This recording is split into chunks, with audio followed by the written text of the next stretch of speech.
Candace Cordelia, and you may remember me from PWI Presents Face Turn with Candace Cordelia, but today I am interviewing the very legendary Mickie Knuckles. And this is for Bell to Bells and PWI's Women of the 500 interview series. First and foremost, thank you so much, Mickie. I know this was a long time coming, but it's amazing having you here. All smile. Thank you for having me. Yeah. For sure. And, congratulations, because this is such an honor for you to be one of the very few women for the PWI or on the PWI 500 in 2021. You've been in this business for quite some time. You're a legend. You're a vet. So I don't know about legend, but I'll take the vet. Yeah, it's me and one of my trainees. She actually made it on the PWI 500. So yes. Who's your trainee? Well, I kind of helped her, Billy Starks. Yes. Oh my gosh. Congrats to her too. I saw her tweet. He's so excited. Her dad is excited. This is really a fabulous time. So congrats to you all. So yes, getting started, my first question really is, how does it feel? How does it feel, being a vet in the wrestling business to be finally on the PWI 500 in 2021? I still don't believe it. I've always wondered how they come about those lists. I'm gonna be honest. I think every wrestler does. We look at those lists and we're like, what are they looking for? Why don't I have what they're looking for, or am I missing something? And when you all reached out to me for this interview and you all told me that I made it before it was even, I was like, wow. I expected me to be in the late 400s, around 498. I didn't expect me to be in the 300s, especially where I'm at. And so it's very humbling.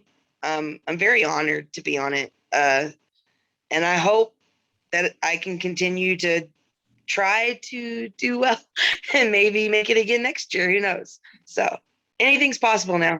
And now I know how Eminem felt when he won his Grammy. Oh, certainly. We can't forget that moment. That's at that moment. And you saw him go, what? Certainly. Yeah, it was a good time. Well, in doing my research, it seems like for you, there was a little bit of a hiatus in 2019, and then 2020 came and you just hit the ground running. It was just nonstop matches, it seems, from 2020 to 2021. 1 second, Mickie, this will be edited, but my cat has decided to start meowing. So okay, my dog is attacking me right now. My dog's name is Luna Vachon, and she just loves to be on me. Go on, baby. Go in there. Thank you so much. That'll be edited out. Now you ask the question. Cookie. Hold on a second. I gotta get this dog out of here too. This is my dog, Luna. This is Luna Vachon. Hi, Luna. Oh, I love the name. That suits you so much. One of my brother's name is Luna. It's such a pretty name. Go. Well, I named her after her name is Luna Vachon. Yeah. Luna Vachon, yes. Yep. Another legend. I'm here for it. Yes, man. I was supposed to wrestle her, and then she died a month before our match. And it really broke my heart. I was so looking forward to it. So. Oh my gosh. Well, you know what? I know she's proud of you now. Definitely. I hope so. I try. I'm here for all of that. That will be edited. Don't even worry. We're gonna get right back into it. This is Zoom life. This is home Zoom life during COVID. The COVID era. This is the new now. I'm telling you. But yeah, so you're talking about Eminem and yeah, we can't forget that moment. And I'm sure you will never forget this moment being on the PWI 500. Not at all. But yeah. This year's crazy. Yeah. Yeah. This has been a really wild ride here for 2021. Yes. Yeah, it's been a lot of fun times, and the month of October is either going to it's going to showcase how good I hope I am, or it's going to be a complete and total fail, but I'm hoping for the first one. So well, you know what, let's get into October, because you have some really great and high profile matches coming up. One of them being with Deonna Purrazzo for Yes. KFW. So talk to hmm us about that. How did that come about, and what are your thoughts? What are you feeling? So I've been going down there and wrestling for KFW and for Flawless, which is the all girls promotion that Kenzie Page Alexander actually runs herself. Um, and that's another young kid. Like, there's just so many young girls that are in this business now that gives me so much hope for the future. Like, for a little bit there, you and I have to both admit it was looking a little shady. Like, Mm, some of these girls weren't really trained to wrestle, if you know what I mean. They were trained to be pretty and kind of look cute and spike sexual interest in wrestling from the male observers. mm, But it just seems like lately the women have really stepped it up. The athletes have come out, the badasses, or so to speak, and the young kids, like, you've got, well, we said Billy Starks, and then you've got Kinsey Page. I'm really proud of her and impressed. But she runs that Flawless down there, and I go down there and wrestle every once in a while. Her dad brought me in. I was one of her first matches, and he brought me in to kind of help her because she was kind of shy in her own box, like most people are when they first start out. And I went down there. I remember she did a dive and she went almost completely over my head and smacked her head on the guardrail. And I remember me picking her up and her saying, she thinks she's knocked out. She kept saying, I think I'm knocked out. And I'm like, okay, you're okay. She went another 15 minutes and she tore it down, and I couldn't have been more proud of her. And so he kept bringing me back, and then finally he asked me if I wanted to wrestle Deanna. And I said, of course. Who would say no to that opportunity? I didn't know it was going to be at their like big I don't want to say like the WrestleMania type, but it's like their big show for the year. And so I'm really, like I said, I'm so humbled by how much everybody's been wanting to work with me and have me on their shows. And it's been a really fun time, and I can't wait until that match with her. Like, I really can't wait. I have so much expectations from that match and how it's going to come out and what's going to happen. Um, and usually, if I got this gut feeling like the butterflies in your belly, you feel like you have to pee all the time and stuff. If I get that feeling about a match, it's going to be a good match. So mm. I have really, really high hopes that it's going to be an amazing match because she's just an amazing talent. It's such a good talent. There's a reason she's a champion. And so when that match comes around, I'm hoping I can keep up with her. We'll say that. It's going to be, in my opinion, a barn burner. I think you guys are really going to tear the roof off of that venue and give people a show, particularly in this time, the past year and a half, just everything being topsy-turvy, not being able to Mm, go to shows for quite some time. yeah. And just now things are getting back to pace and it's exciting all around. Yeah. I hope it doesn't go back though, because I mean, now we're seeing a rise of COVID because you get these people. Look, I get it. Nobody likes wearing the mask. But as soon as they said, well, you don't have to wear a mask if you're vaccinated, everybody knew there were going to be people who were like, well, they're not going to check my card. I can not wear a mask. And Mm, now we're seeing a spike in all this COVID again. And I have a bad feeling things are going to start getting shut down again if people don't start being a little bit more responsible mm, and taking care of people around them and themselves. So mm. hopefully I'm wrong about that, but I just have a bad feeling. I work in healthcare, so I get to see all the rises and stuff. And so this is just, yeah, Yes. it's unpredictable right now because everything's up to human nature. So we'll see how it goes. But This hopefully, this is true. You got to keep hope alive, and certainly that's something that it seems you did within this year, even though it was a year of the COVID era beginning. Mhm. You were doing a ton of work. You had a lot of matches, a lot of great, fantastic matches. You were in the ring with so much talent, from Sui Yeah. to Akira. I mean, you were killing it, Mickie. Out of all Oh, well, the thank matches you. you had, you're welcome. Out of all of the matches you had this past year, which one really, or which ones really stand out to you now?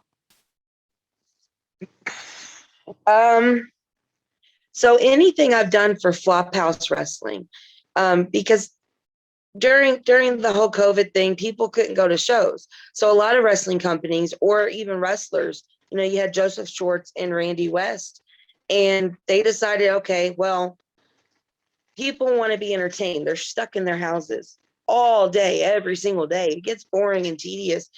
And that's when the big boom from IWTV, came, the live viewings of these closed match type settings. And it was I've done custom matches before where there's no crowd, so I'm used to it, but it really is so different to try to perform in front of nobody. Well, Flophouse took that one step further. First off, they were really responsible. They requested, or actually it was required, that everybody get a COVID test. And you had to have it done like a couple days before the show to, shows the negative. And they were really cool about that. Everybody pitched in, did their part, wore our PPE, did the tapings. On IWTV, you'll see everybody has, a mask or something over their face. But we did that because we love wrestling. Wrestlers love to wrestle, no matter what they say. If we didn't love what we do, that's just the stupidest thing I've ever heard. Why are you going to wrestle if you don't love it? Because we damage our bodies. We do so much crap to ourselves. Like, this is not normal. What we do is not normal at all. So either you're psychotic, which all of us, are a little crazy, or you're stupid. But taking that into consideration, we all pulled together and we all wanted to create a product that was entertaining for the fans and entertaining for us. We're stuck in this with you all. We're all in this together. And so we started sitting in our own crowds, and me personally, I found a love for wrestling like I didn't have for a while.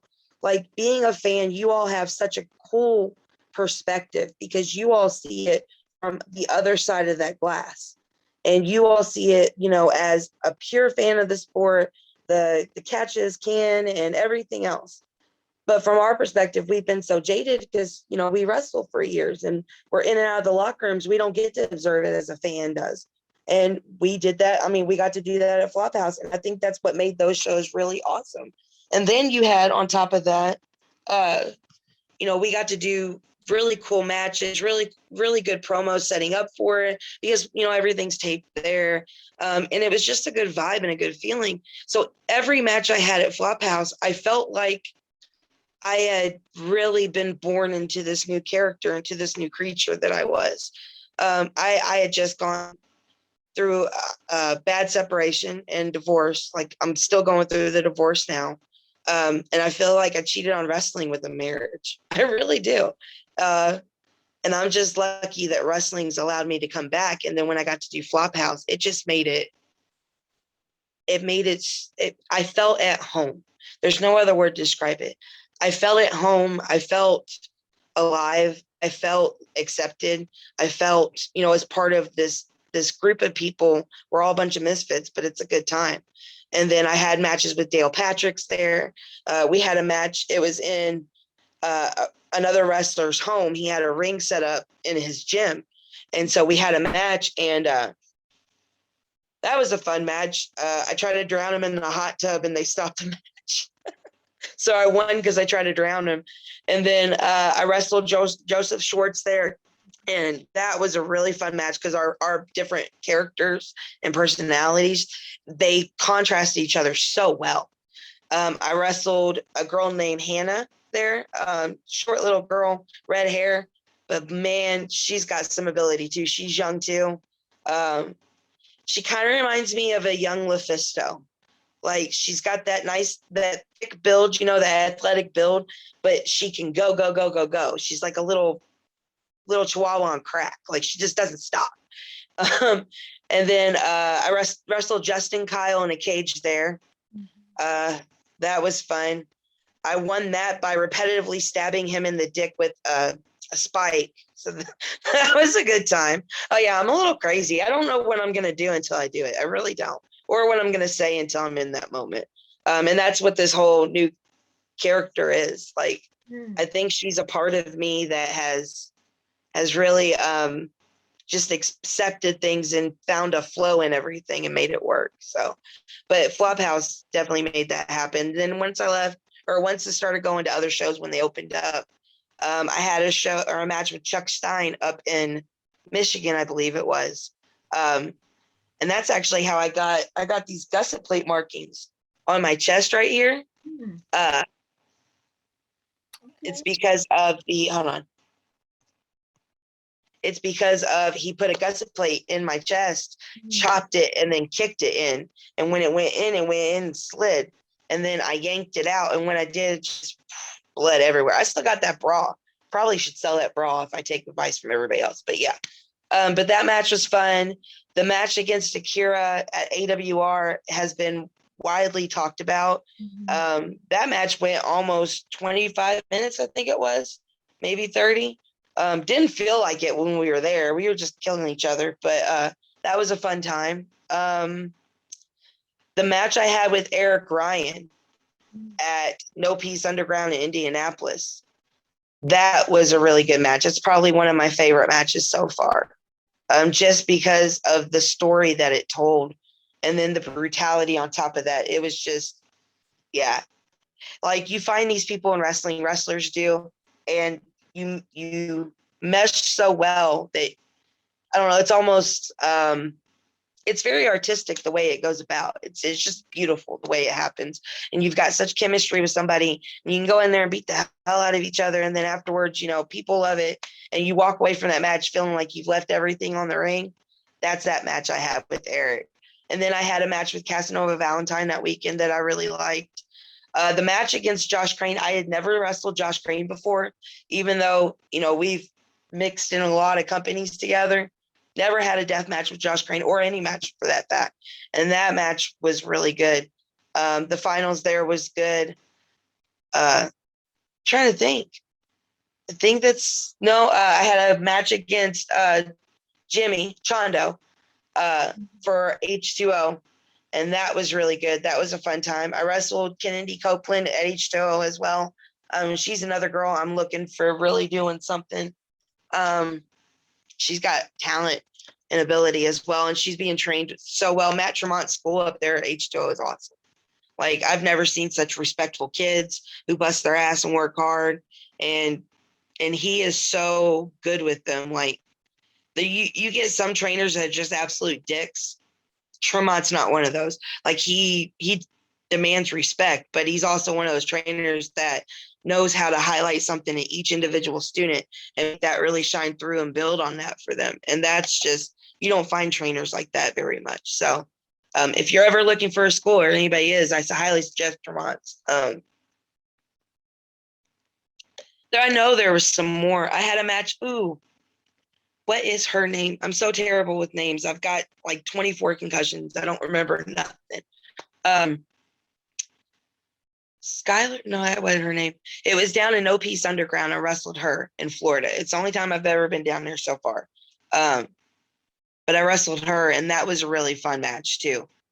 Big girl, strong, really strong.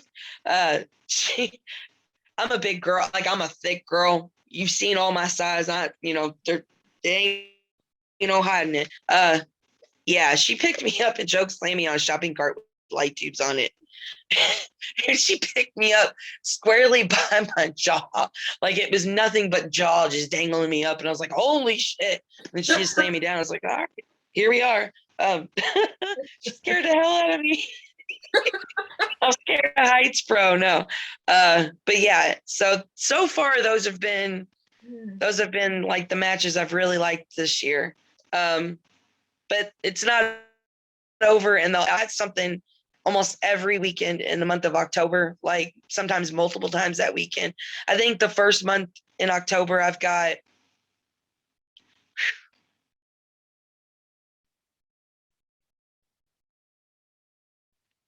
5 matches just for the Saturday and the Sunday, 5 matches. And I'm pretty sure they're all crazy death matches. I'm not sure. I'm pretty sure though. Yeah, there probably are. And that's bare minimum, because one of them's a tournament. So it can go up to 7 matches if, I'm lucky enough. And the first match that starts that whole weekend off is me versus Sadika. Sadika, is it Sadika or Sadika? Sudoku. It's something. It's Sarika, but I don't How do want you to say her don't name? quote me on that, guys. I don't quote me on that. I'm so terrible with names. Like Pondo's told me before, Madman Pondo told me I'm terrible because I say Leva Bates, and he makes fun of me. He's like, it's not Leva. And I'm like, well, it is to me. She answers, if she answers it, or I say Lufisto, everybody else is like, no, it's Lufisto. And I'm like, no, it's Lufisto. That's how I say things. I'm terrible with names. Well, that's okay, Mickie, because you make up for it with your amazing athleticism and talent in the ring and promo skills. So we'll give you a pass for that one. Well, I appreciate that. I do. You know, as a trainer, I have to ask, what's the number one advice that you give to your trainees in order to not only be spectacular in the ring, but to really navigate this crazy business? There's a lot going on in this business, both behind the scenes and in front of the scenes. So I've had a lot of life experiences, and I'm going to say probably about 65 to 70% of my life experiences have been bad.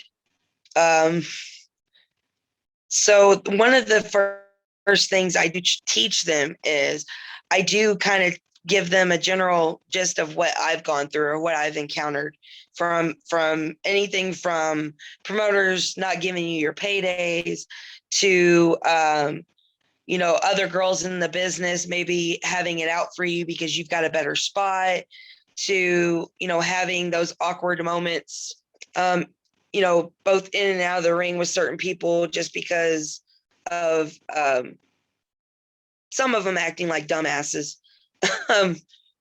But I do the same for anybody that I'm helping out with the training, like male or female. I'll explain things to them because anybody can go through what I've been through.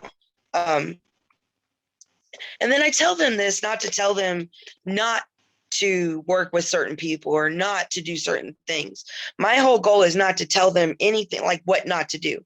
What my job is to explain to them what I have been through and what that has done to me, like both in the ring and out of the ring. So they can expect, if they find themselves in a similar circumstances, maybe they can learn from my mistakes, make better choices, and be able not to have to go through those things. That's the only thing that I'm trying to do there. I'm never going to tell somebody, don't do this or don't work here, or because that's not my job. My job is not to tell you what you can and cannot do. My job is to try to help you understand why maybe that's not the best decision. And if you make the same mistake, then buddy, I tried. You're just gonna have to learn to live with it and move on. Everybody learns their own separate ways. Some people are hard-headed, but yeah. And then we go into the longevity of things. What type of wrestler do you want to be? Do you want to be, the deathmatch hardcore wrestler? Because chances are, there's a certain percentage that can do it long term, but not everybody can. It physically takes a toll. You're going to have to eventually stop. So are you willing to shorten your career? You want to take that possibility to do that type of wrestling? Or are you wanting to be, more of the entertainment type? Like, what are you wanting to be? And then I try to help them understand like logical aspects of what they're wanting to do. Or if we go into matches, trying to help them analyze the situation so they can better make decisions, and really put them up on that next level. And it's not because I'm great, because I'm not. I have a ton of flaws. I can't watch my matches without nitpicking so bad that I just make my stomach hurt because I'm like, oh, I know I shouldn't have done that, blah, blah, blah. But I do that because I've been really lucky and blessed to be around some of the most amazing minds in the wrestling business. Like I spent years with Tracy Smothers, just absorbing anything he would give to me. Like I traveled on the road with him. We would drive places together. I was his, illegitimate daughter for years.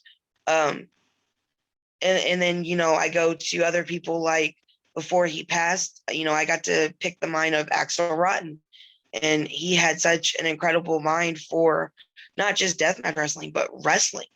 And then, I was around Shark Boy and then CM Punk, Chris Hero, Claudio Castagnoli, Ace Steel, uh, Flash Thompson or Flash Flanagan, not Thompson, Flash Flanagan. Like I've been around so many great minds that have gone and done some amazing things in this business where I've asked those questions. I've been that annoying person. Oh, pussy, whatever. Annoying person and said, why do we do this? What's this about? Da-da-da-da. Because if I learn that for me, then I can pass that down to somebody else because that person may no longer be here. Like Tracy's not here for people to really ask him anymore. But he was so willing to give his knowledge to everybody he came in contact. He lives on through that. And that's just my goal, is to give to wrestling what I've been given. And hopefully I do a good job. But I would tell them that, other than the avoidance and making sure what you want to do and the longevity of it, sometimes you just have to shut the fuck up and do it. Some people make excuses why they can't do certain things or why they can't train as often as they'd like or anything like that. And at the end of the day, you kind of just got to tell them to either shit or get off the pot. That's just it. And they've got to make do with it how they will. You can't teach will to anybody. You can give them the ability to do things, or you give them that outlet, or at least give them in touch with somebody that can help them do that. But if they don't do it and they don't take it, everything else I'll teach you will be worthless. You might be a mediocre wrestler, but I can't teach you, the will to get to that extra step or get to that next level. That's on you. So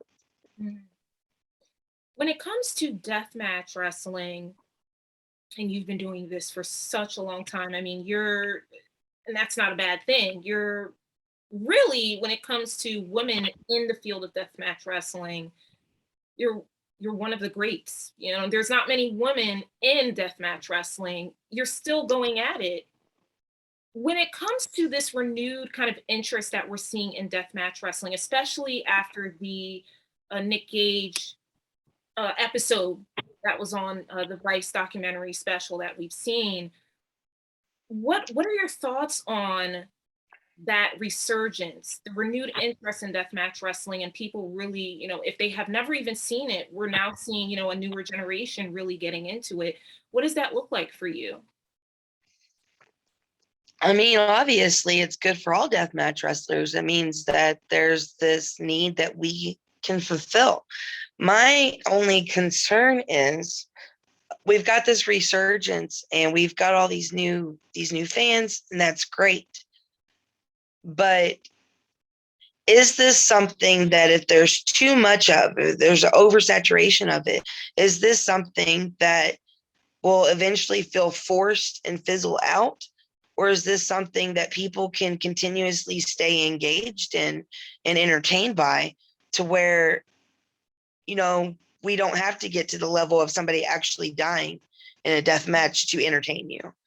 The only way I can describe it as is, if you remember, well, you don't remember, but you've heard about the back in the old gladiator days, the big, coliseums, two men or, sometimes multiple people fighting it out. And the end result was either you kill them or the emperor lets them live, right?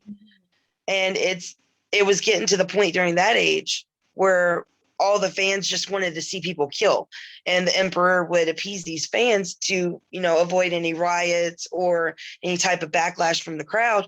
And they would, do the thumbs down, and the person would be killed, even though they probably fought, for, several times and lost, eyes or limbs or anything else. And given their all to it, the people still wanted death. And I love deathmatch fans. I think deathmatch fans are the best fans in the freaking world. They'll be honest with you. They'll tell you what they like. They'll tell you what they don't like. I'm not saying anything bad about deathmatch fans. I'm saying something about the wrestlers. Like, will we keep trying to do the one up to get that wow pop, that wow reaction? And hopefully, if we do, we can still keep in mind that the end goal is to be able to walk away. So that's my only hope. But with that being said, I still wouldn't stop doing death matches. I love doing what I do. I love wrestling in hardcore matches or death matches, strong style matches. I just love it. And people can call me crazy or weird or sick, but I'm happy that we're going through this whole era right now.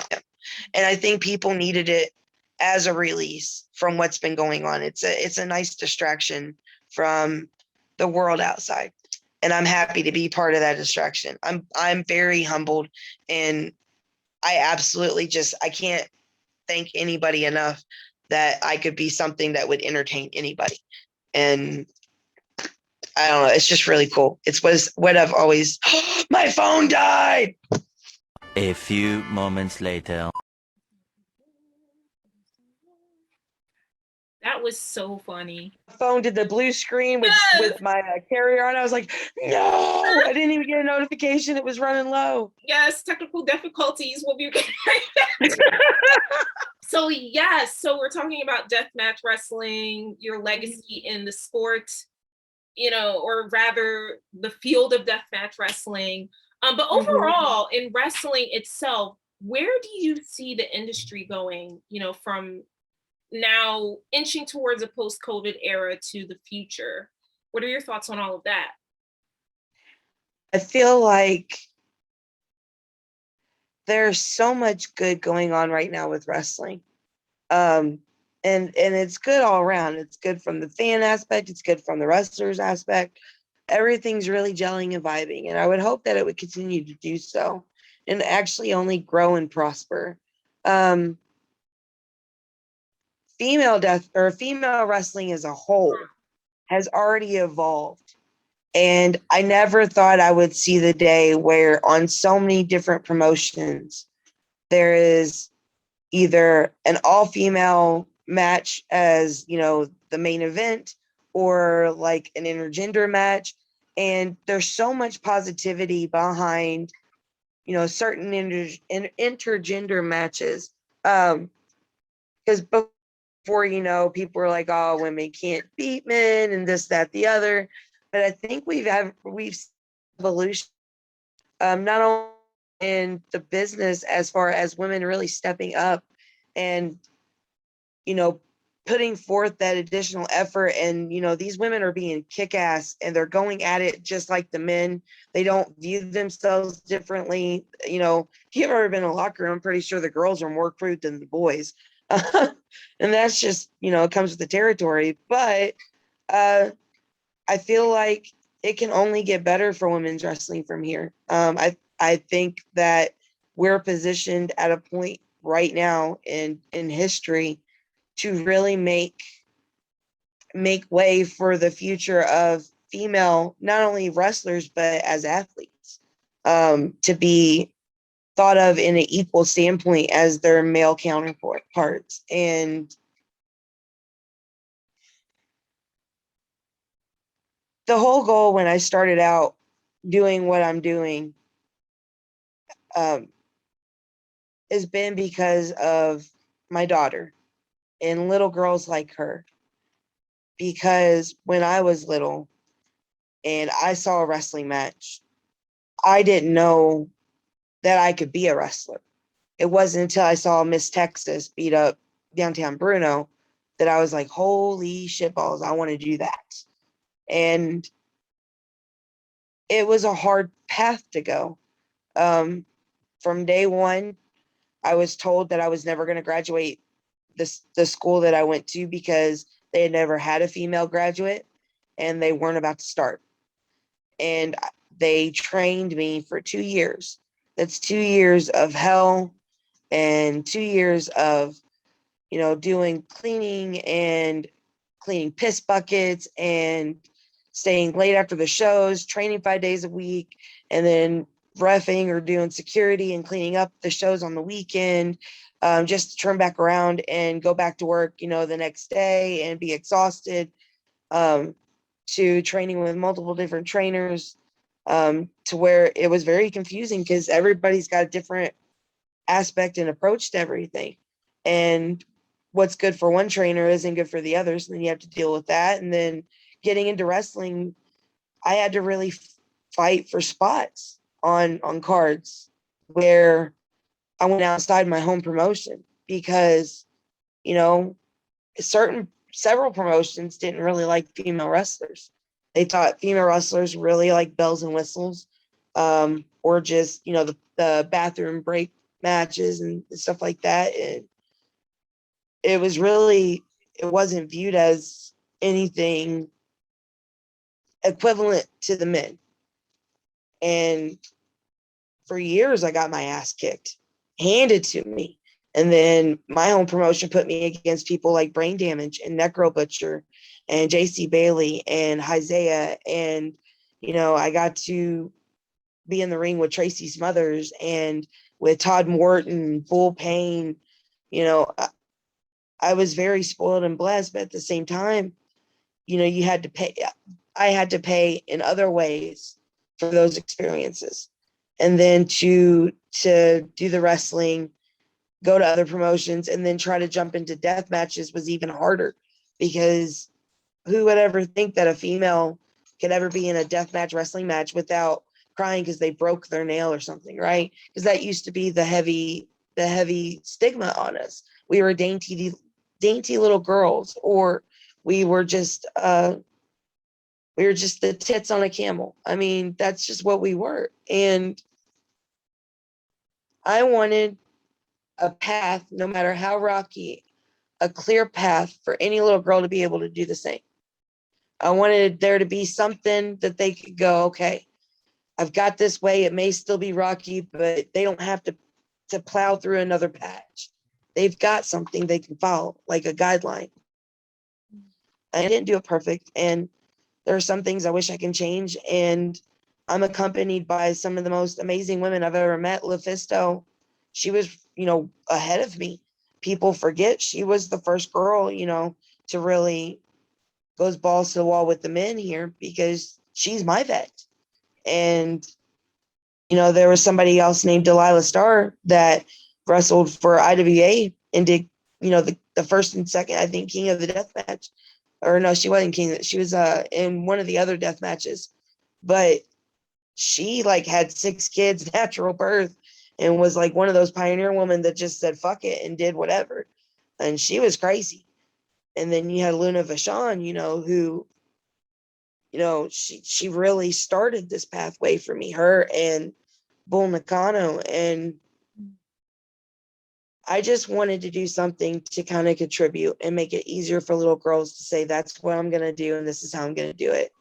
And hopefully with everybody that's really stepped up and done that, we can plow that through, and we can make a new wave, a new path for other future female wrestlers and female athletes. So I feel like it's a very cool thing to be a part of.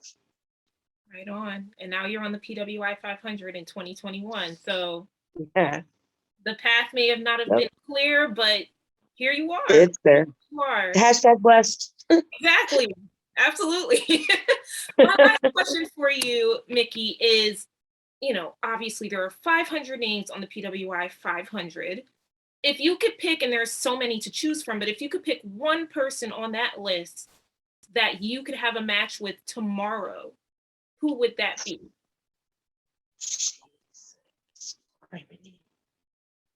John Moxley. That would be sick. That would be fun. Yeah, I've tagged with him, but I've never wrestled him. So that could happen. You never know. This year has already been, you know, wild and crazy. You never know. Who knows? Let's see what happens. Maybe 2022. Exactly. You know. But thank you so much, Mickie. It is an honor talking with you on behalf of Bell to Bells and PWI. Once again, congratulations on this monumentous accomplishment. You deserve it. You've earned it. And if there's anything you want to tell, anything else you want to tell to our viewers, the floor is yours. Thank you all. There's no way I could say it any better than that. Like, absolutely 100% thank you all. And hopefully I continue to at least entertain you, if not make you go, what the fuck is she doing? because that's just how I do it. But this is just gonna fuel me to drive harder. So I appreciate that. I needed this. I'm incredibly there's just no words to explain it. Thank you from the bottom of my heart. And I continue to at least keep you glued, if nothing else. Oh, that you will. We have no doubts. We have no doubts. I try. You know, Well, thank you for having me. you're very welcome, Mickie. We can't wait to see what comes up next for you in 2021 and beyond. Thank you all for watching.